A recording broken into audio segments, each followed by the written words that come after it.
Hello everyone. आज के इस वीडियो में हम क्लास 10th के सामाजिक विज्ञान से 30 महत्वपूर्ण बहुविकल्पी प्रश्न लेकर आए हैं, जिसकी बोर्ड एग्जाम 2023 में पूछे जाने की संभावना सबसे ज़्यादा है। देखिए, इस बार बोर्ड ने यह निर्धारित किया है कि हर एक सब्जेक्ट से 20 अंक का क्या पूछा जाए, तो बहुविकल्पी प्रश्न पूछा जाए। तो आप यह वीडियो अंत तक जरूर देखें। 20 अंक में से आपको यह वीडियो 15 अंक दिलाकर रहेगा, क्योंकि जो भी मैं क्वेश्चन लिया हूँ बहुत ही सिलेक्टिव क्वेश्चन लिया हूँ। तो इस वीडियो को आप अंत तक जरूर देखें, ताकि आप भी जो भी बहुविकल्पी प्रश्न पूछे जाएं उनका सही सही आंसर लगाकर आए। तो आइए बिना किसी देरी के हम क्वेश्चन पर चलते हैं। पहला है, राष्ट्रवाद का प्रारंभ किस देश से हुआ था? देखिए, राष्ट्रवाद का प्रारंभ हमारा फ्रांस देश से हुआ था। किससे? तो फ्रांस से। ख सही हो जाएगा। दूसरा, फ्रांस की क्रांति हुई। फ्रांस की क्रांति हुई थी, यह हुई थी 1789 में।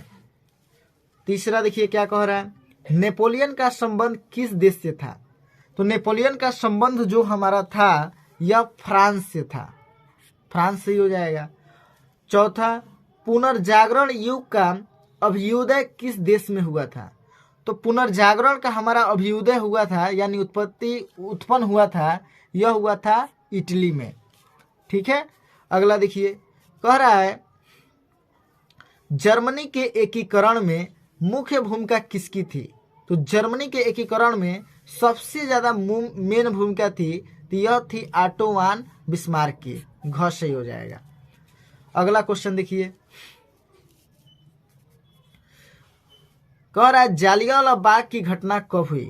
तो जालियांवाला बाग बेहद ही दर्दनाक घटना थी, और यह हुई थी हमारा 13 अप्रैल 1919 को। यह हुआ ग आंसर। अगला देखिए, असहयोग आंदोलन का मुख्य कारण क्या था? तो असहयोग आंदोलन महात्मा गांधी जी ने चलाया था। इसका मुख्य कारण था हमारा रॉलेट एक्ट। ठीक है। अब आठवां देखिए, कह रहा है करो या मरो का नारा किसने दिया? तो करो या मरो का नारा हमारा दिया था महात्मा गांधी ने। ठीक है। अब अगला देखिए, भारत वापस आने पर गांधी जी ने पहला सत्याग्रह कहाँ किया था? तो गांधी जी ने पहला सत्याग्रह चंपारण में किया था। ख सही हो जाएगा। अगला देखिए, भारतीय राष्ट्रीय कांग्रेस की स्थापना हुई। तो भारतीय राष्ट्रीय कांग्रेस की स्थापना हुई थी 1885 में। ये सही हो जाएगा। अब देखिए क्या पूछ रहा है, विश्व व्यापार संगठन WTO की स्थापना कब की गई थी? तो WTO यानी विश्व व्यापार संगठन की स्थापना 1995 में की गई थी। इसका को आंसर हो जाएगा। अब देखिए अगला, आर्थिक महामंदी का प्रारंभ किस वर्ष हुआ था? तो आर्थिक महामंदी का प्रारंभ हमारा हुआ था, तो यह हुआ था 1929 में। ख सही हो जाएगा। अगला, विश्व व्यापार संगठन की स्थापना कहाँ पर हुई थी? तो विश्व व्यापार संगठन की स्थापना हमारा हुई थी, यह हुई थे जिनेवा में। ठीक है। अगला देखिए, प्रथम विश्व युद्ध का प्रारंभ कब हुआ था? तो प्रथम विश्व युद्ध हमारा हुआ था 1914 में। एक क सही हो जाएगा। अगला देखिए क्या कह रहा है, निम्नलिखित में से किस राज्य में काली मिट्टी पाई जाती है? तो ये बेहद ही इम्पोर्टेंट है, बहुत बार एग्जाम में पूछा गया है। तो काली मिट्टी किस राज्य में पाई जाती है? तो यह गुजरात में पाई जाती है। इसको भी आप जरूर ध्यान रखेंगे। अब अगला कह रहा है पर्वतों पर मृदा अपरदन का साधन है। तो मृदा अपरदन पर्वतों पर किसके द्वारा होता है? तो यह जल के द्वारा होता है। इसको भी आप ध्यान रखिएगा। अगला देखिए क्या कह रहा है, निम्नलिखित में से कौन अजैविक संसाधन है? अजैविक मतलब होता है जिसमें जान नहीं है। पशु में जान है तो हाँ है, पौधों में जान है तो हाँ है, मछलियां में जान है तो हाँ है, चट्टाने में जान है तो नहीं है। तो अजैविक यानी जिसमें जान नहीं है, तो यह चट्टाने हो जाएगा सही आंसर। ठीक है। अब चिपको आंदोलन संबंधित है। देखो, कुछ लोग के द्वारा चिपको आंदोलन चलाया गया था। यह आंदोलन जो था वन संरक्षण के लिए था। किसके लिए? तो वन संरक्षण के लिए। ठीक है। अगला देखिए, सलाल बांध किस नदी पर बना है? सलाल बांध किस नदी पर बना है? महानदी, चिनाब, सतलज, कृष्णा। तो किस पर बना है?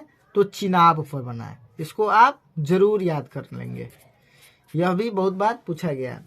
अब अगला देखिए, भारत को विश्व की कुल वर्षा का कितना प्रतिशत भाग प्राप्त होता है?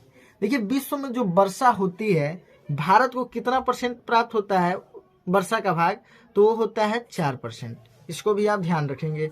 अगला, निम्नलिखित में से कौन सी एक रेशेदार फसल है? यह तो एग्जाम में अनलिमिटेड बार पूछा गया है, बहुत बार पूछा गया है।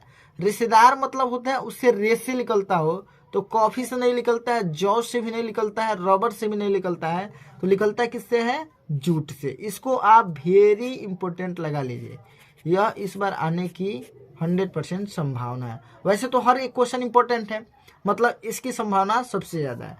अगला देखिए, निम्नलिखित में से कौन सी एक खरीफ फसल है? खरीफ फसल का मतलब होता है कि जिसकी बुआई जुलाई में की जाती है। तो बताइए इनमें से कौन सी फसल की बुआई जुलाई में की जाती है? गेहूं की? तो नहीं। सरसों की? तो नहीं। धान की? तो हाँ।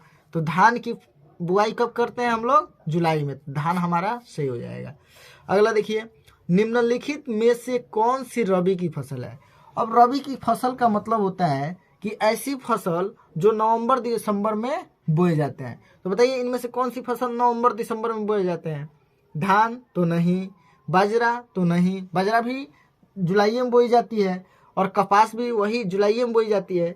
तो गेहूं जो है यही नवंबर दिसंबर में बोया जाता है। तो रबी की फसल क्या हो जाएगी इसमें? तो गेहूं। अगला देखिए, निम्नलिखित में से किस राज्य में सीढ़ीदार खेती की जाती है? तो सीढ़ीदार खेती की जाती है हमारा उत्तराखंड में। किसमें? तो उत्तराखंड में। इसको आप ध्यान रखेंगे। अब झरिया प्रसिद्ध है, बताइए आप लोग झरिया कमेंट बॉक्स में किसके लिए प्रसिद्ध है? झरिया का नाम आप गाने के माध्यम से भी सुने होंगे, झरिया बहुत बार आप लोग सुनेंगे। तो बताइए आप कमेंट बॉक्स में झरिया किसके लिए प्रसिद्ध है? तो झरिया है हमारा किसके लिए? तो कोयला के लिए। ठीक है। अगला देखिए, निम्नलिखित में से कौन सा गैर परंपरागत ऊर्जा का स्रोत है?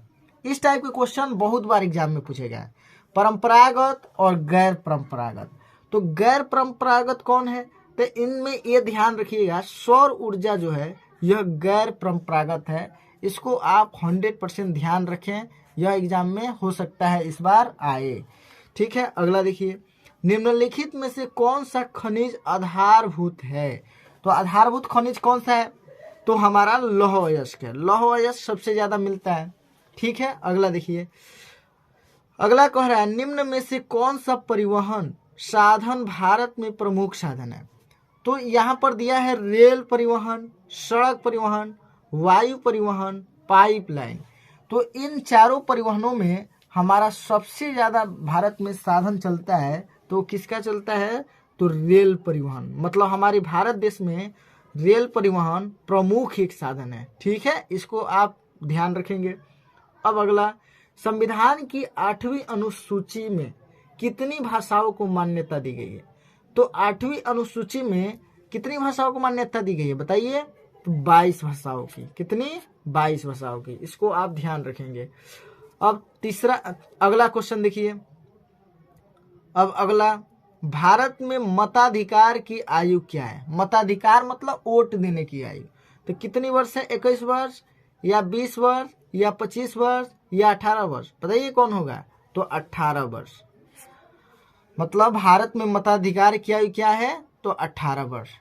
देखिए आज के इस वीडियो में मैं 10 मिनट में आपको 30 क्वेश्चन कराया, और 30 के 30 क्वेश्चन बहुत ही इंपॉर्टेंट क्वेश्चन थे। तो अगर हमारी वीडियो पसंद आई हो तो लाइक करें, शेयर करें और हमारे चैनल को सब्सक्राइब करें। फिर मिलते हैं किसी नेक्स्ट वीडियो में, तब तक के लिए जय हिंद, जय भारत।